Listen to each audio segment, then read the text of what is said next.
Assalamualaikum warahmatullahi wabarakatuh.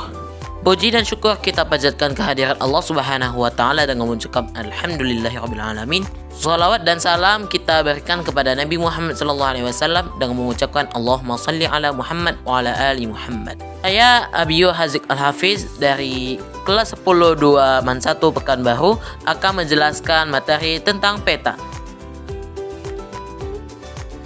Ilmu pengetahuan geografi sangat erat kaitannya dengan wilayah, lokasi, dan ruang. Penjelasan tentang wilayah, lokasi, dan ruang dapat direpresentasikan dengan peta. Oleh karena itu, ilmu pengetahuan geografi sangat berhubungan dengan peta. Pengertian peta secara umum adalah rupa permukaan bumi yang digambarkan menggunakan suatu sistem proyeksi dengan skala tertentu sehingga dapat disajikan di bidang datar. Menurut Peraturan Pemerintah Republik Indonesia Nomor 8 Tahun 2013 tentang ketelitian peta rencana tata ruang, peta adalah suatu gambaran dari unsur-unsur alam dan buatan manusia yang berada di atas maupun di bawah permukaan bumi yang digambarkan pada suatu bidang datar dengan skala tertentu. Jenis-jenis peta.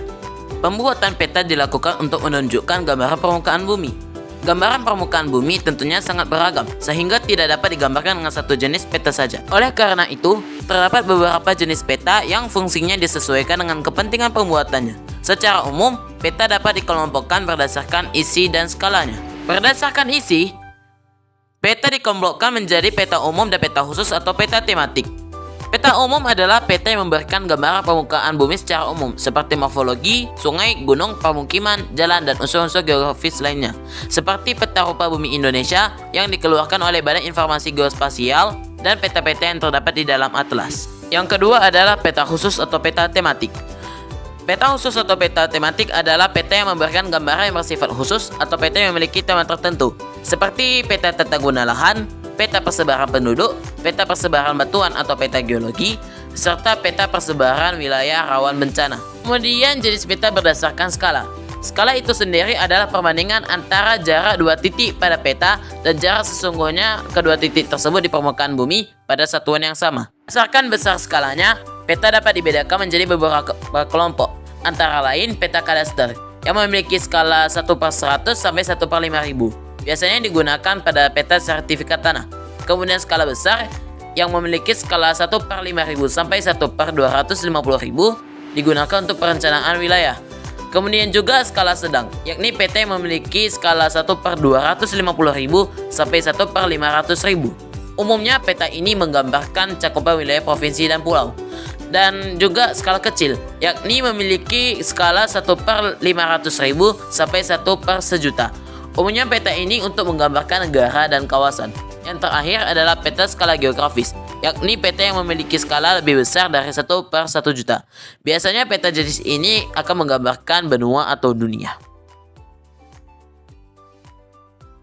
Kemudian fungsi dari pembuatan peta diantaranya sebagai berikut. Yang pertama, menunjukkan posisi atau lokasi suatu wilayah di permukaan bumi. Yang kedua, memperlihatkan atau menggambarkan fenomena dan bentuk-bentuk di permukaan bumi. Kemudian memperlihatkan ukuran, luas daerah, dan jarak di permukaan bumi. Dan yang terakhir, menyajikan informasi dalam konteks keruangan. Kemudian pasal tentang proyeksi peta.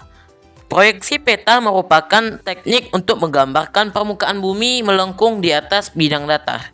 Pembuatan peta dengan sistem proyeksi dapat digambarkan seperti mengupas kulit jeruk, kemudian kulit jeruk tersebut kita lebarkan. Gambaran bentuk muka bumi yang elipsoid ke bidang datar pastinya akan mengalami penyimpangan dari bentuk aslinya, atau disebut distorsi. Bentuk-bentuk penyimpangan saat menggambar bentuk rupa bumi ke bidang datar diantaranya tidak sama luas, tidak sama bentuk, dan tidak sama arah.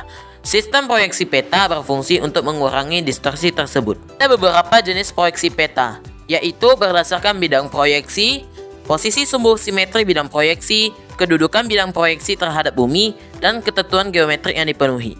Berdasarkan bidang proyeksi yang digunakan, proyeksi peta dibedakan menjadi 3, yaitu azimutal atau zenital, menggunakan bidang datar sebagai bidang proyeksi.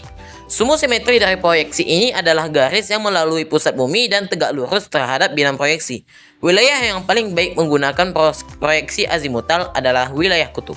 Kemudian kerucut, yakni menggunakan bidang kerucut sebagai bidang proyeksinya. Sumbu simetri dari proyeksi ini adalah sumbu dari kerucut yang melalui pusat bumi. Proyeksi kerucut paling baik digunakan untuk menggambarkan wilayah lintang tengah. Kemudian yang terakhir adalah proyek silinder. Proyek ini menggunakan bidang silinder sebagai bidang proyeksinya. Sumbu simetri dari proyeksi ini adalah sumbu dari silinder melalui pusat bumi. Penggambaran wilayah ekuator atau khatulistiwa sangat sesuai menggunakan proyeksi silinder, termasuk negara Indonesia. Ada juga proyeksi peta berdasarkan posisi sumbu simetri bidang proyeksi. Berdasarkan posisi sumbu simetri bidang proyeksi yang digunakan, jenis proyeksi peta dikelompokkan menjadi normal atau polar, yakni ketika sumbu simetri bidang proyeksi berimbit dengan sumbu bumi. Kemudian transversal atau ekuatorial, yakni ketika sumbu simetri bidang proyeksi tegak lurus terhadap sumbu bumi. Dan yang terakhir adalah miring atau oblik, yaitu ketika sumbu simetri bidang proyeksi membentuk sudut terhadap sudut bumi.